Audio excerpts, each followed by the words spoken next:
ഇപ്പോൾ CITU നേതാവ് പ്രേമ ചേരുന്നു. പ്രേമ, ഇന്ന് CITUവിൻ്റെ നേതൃത്വത്തിൽ ആശാവർക്കർമാർ രാജ്യവ്യാപകമായി സമരം നടത്തുകയാണ്. നിങ്ങൾ ഉന്നയിക്കുന്ന ആവശ്യങ്ങൾ ന്യായമാണ്.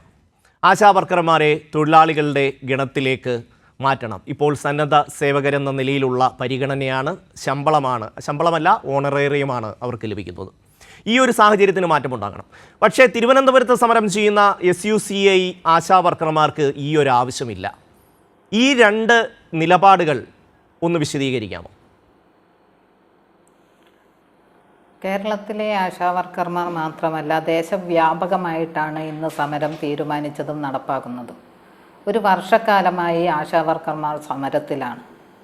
ആശമാരുടെ പ്രശ്നമെന്ന് പറയുന്നത് ഞങ്ങളെ സ്ഥിരം തൊഴിലാളികളായി അംഗീകരിക്കേണ്ടത് കേന്ദ്ര സർക്കാരാണ്.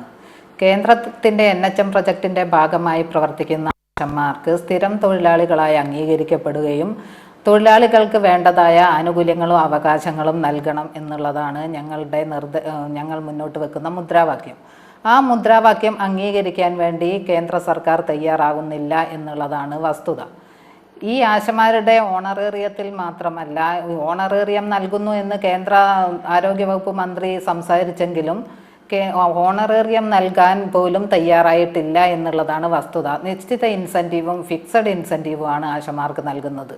ആ ഫിക്സഡ് ഇൻസെൻറ്റീവ് എന്ന് പറയുന്ന സമയത്ത് നിശ്ചിത ഇൻസെൻറ്റീവിൽ ചിലതിൽ കുറവ് വരുത്തിക്കൊണ്ടാണ് ഈ ഫിക്സഡ് ഇൻസെൻറ്റീവ് നൽകാൻ വേണ്ടി തയ്യാറായിട്ടുള്ളത്. ഇങ്ങനെ ചെയ്യുന്ന സമയത്ത് തൊഴിലാളികൾക്ക് അമിത ജോലി ഭാരം അടിച്ചേൽപ്പിക്കുന്നത് കേന്ദ്ര സർക്കാരാണ്. വിവിധ ഇനം സർവേകളാണ് തന്നുകൊണ്ടിരിക്കുന്നത്. തന്നിട്ടുള്ള സർവേകൾ തന്നെ വീണ്ടും വീണ്ടും ചെയ്യിക്കുന്നു. അതുപോലെ തന്നെ സ്ത്രീ തൊഴിലാളികൾ എന്നുള്ള നിലയ്ക്ക് ആശാവർക്കർമാർ മാത്രം പോയി ചെയ്യേണ്ടതല്ലാത്ത സർവേകളും ഒരു പുരുഷ വളണ്ടിയറെ കൂട്ടി ആശമാർ തന്നെ പോയി ചെയ്യണം. പുരുഷന്മാർ പുരുഷന്മാരെയും സ്ത്രീകളെയും പരിശോധിക്കണം എന്നൊക്കെ പറഞ്ഞ് വിവിധ ഇനം സർവേകൾ തരികയാണ്. ഇങ്ങനെ ജോലി ഭാരം അടിച്ചേൽപ്പിക്കുന്ന സമയത്ത് ഇൻസെൻറ്റീവിൽ ഒരു വർധനവ് പോലും വരുത്താൻ തയ്യാറാകാത്ത കേന്ദ്ര സർക്കാർ ഞങ്ങളെ തൊഴിലാളികളായി അംഗീകരിക്കണം എന്നുള്ളതാണ് ഞങ്ങൾ മുന്നോട്ട് വെക്കുന്നത്. തൊഴിലാളികൾക്ക് നൽകേണ്ടതായ എല്ലാ അവകാശങ്ങളും ആനുകൂല്യങ്ങളും ഞങ്ങൾക്ക് നൽകണം. ഇതാണ് ഞങ്ങളുടെ മുദ്രാവാക്യം. നേരത്തെ 45-ാം ലേബർ കോൺഫറൻസ് ശുപാർശ ഈ സ്കീം വർക്കർമാരെ സ്ഥിരം തൊഴിലാളികളായി അംഗീകരിക്കണം എന്നുള്ളതായിരുന്നു. എന്നാൽ അത് അന്നത്തെ കോൺഗ്രസ് ഗവൺമെൻറ്റോ പിന്നീട് വന്ന BJP ഗവൺമെൻറ്റോ നടപ്പാക്കാൻ തയ്യാറായിട്ടില്ല എന്നുള്ളതാണ് വസ്തുത. ഈ ഒരു ഘട്ടത്തിൽ അതിശക്തമായ പ്രക്ഷോഭം സംഘടിപ്പിക്കണം എന്നുള്ളതാണ് ഞങ്ങൾ മുന്നോട്ട് വെക്കുന്നത്. അതിൻ്റെ ഭാഗമായിട്ട് തന്നെ ഏപ്രിൽ 12-ാം തീയതി ഞങ്ങൾ ദേശീയ തലത്തിൽ ഒരു കൺവെൻഷൻ ചേരുകയാണ്. ആ കൺവെൻഷനിൽ മുന്നോട്ടുള്ള പ്രവർത്തനങ്ങൾ ഞങ്ങൾ ആസൂത്രണം ചെയ്ത് നടപ്പാക്കും. ഇവിടെയുള്ള ഒരു വിഷയം എന്ന് പറയുന്നത് ഞങ്ങൾക്ക് കാണാൻ വേണ്ടി കഴിയുന്നത്, ഇവിടെ സെക്രട്ടേറിയറ്റിന് മുൻപിൽ ഒരു സമരമുണ്ട്. നമ്മൾ 2007-ലാണ് ആശാവർക്കർമാരെ തിരഞ്ഞെടുത്തത്. അതിനുശേഷം നമ്മൾ ഒട്ടനവധി തവണ പറഞ്ഞതായതുകൊണ്ട് വിശദീകരണത്തിലേക്ക് ഞാൻ പോകുന്നില്ല. നിരവധിയായ പ്രതിസന്ധി ഘട്ടങ്ങളിലൊക്കെ തന്നെ ആശാവർക്കർമാർക്ക് വേണ്ടി ശബ്ദമുയർത്താൻ ഇവിടെ CITU സംഘടന മാത്രമാണ് ഉണ്ടായിട്ടുള്ളത്. CITU നേതൃത്വം മാത്രമാണ് ഉണ്ടായിട്ടുള്ളത്. ആര് ഭരിക്കുന്നു എന്ന് നോക്കിയിട്ടല്ല CITU സമരം ചെയ്യാറ്.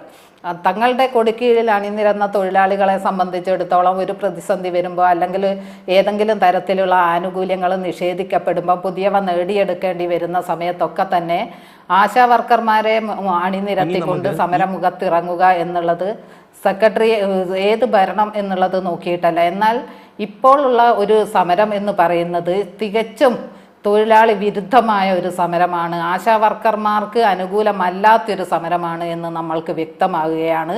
അത് പറയാനുള്ള ഒന്നാമത്തെ കാരണം എന്ന് പറയുന്നത്, ആശമാരിത് അംഗീകരിക്കുന്നില്ല. ഈ സമരം ആശാവർക്കർമാരായിട്ട് കേരളത്തിൽ 26,125 പേരുണ്ട്. അതിൽ എത്ര ശതമാനം ആ സമരമുഖത്തുണ്ട് എന്നുള്ളത് നിങ്ങൾക്ക് നോക്കിയാൽ കാണാം. മറ്റൊന്ന്,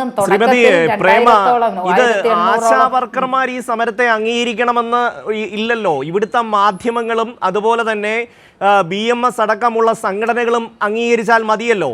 26,000 പേരിൽ ഏതാണ്ട് 300 പേര് 340 പേരാണ് ഇന്നലത്തെ സമരത്തിൽ പങ്കെടുത്തതെന്ന് MP രാജേഷ് നിയമസഭയിൽ പറയുന്നുണ്ട്. ഏതാണ്ട് സമാനമായ അവസ്ഥയാണ്. 1% പോലും പിന്തുണയില്ലാത്ത ഒരു സമരമാണ് ഇവിടെ നടക്കുന്നത്. ഇതിന് പക്ഷേ ഒരുപാട് തലങ്ങളുണ്ട് പ്രേമ. അതായത് ഈ തൊഴിലാളികളുടെ ആവശ്യം നേടിക്കൊടുക്കാൻ CITU, INTUC അടക്കമുള്ള തൊഴിലാളി സംഘടനകൾക്ക് കഴിയുന്നില്ല എന്നൊരു പരിപ്രേക്ഷ്യം ഈ സമൂഹത്തിൽ സൃഷ്ടിക്കപ്പെടണം. അതായത് ഏതാണ്ട് ഒരു അണ്ണാ ഹസാരെ മോഡൽ സമരം എന്ന് തന്നെ അതിനെ വിശേഷിപ്പിക്കാം. അതായത് കേരളത്തിലെ പ്രമുഖ ട്രേഡ് യൂണിയനുകൾ, രാഷ്ട്രീയ പാർട്ടികൾ ഈ തൊഴിലാളികളുടെ ആവശ്യങ്ങൾക്ക് വേണ്ടി നിൽക്കുന്നില്ല. അപ്പോൾ SUCI പോലെ ഒരു പ്രസ്ഥാനം, ഒരു ചെറിയ പ്രസ്ഥാനമാണെങ്കിലും അവർ ഇതിൻ്റെ മുൻനിരയിലേക്ക് വരുന്നു എന്നൊരു പരിപ്രേക്ഷ്യം പൊതുജനങ്ങൾക്കിടയിൽ സൃഷ്ടിക്കപ്പെടുന്നു. അതിനുവേണ്ടിയാണ് വലിയ തോതിൽ മാധ്യമ പിന്തുണ ഇതിന് നൽകുന്നത്.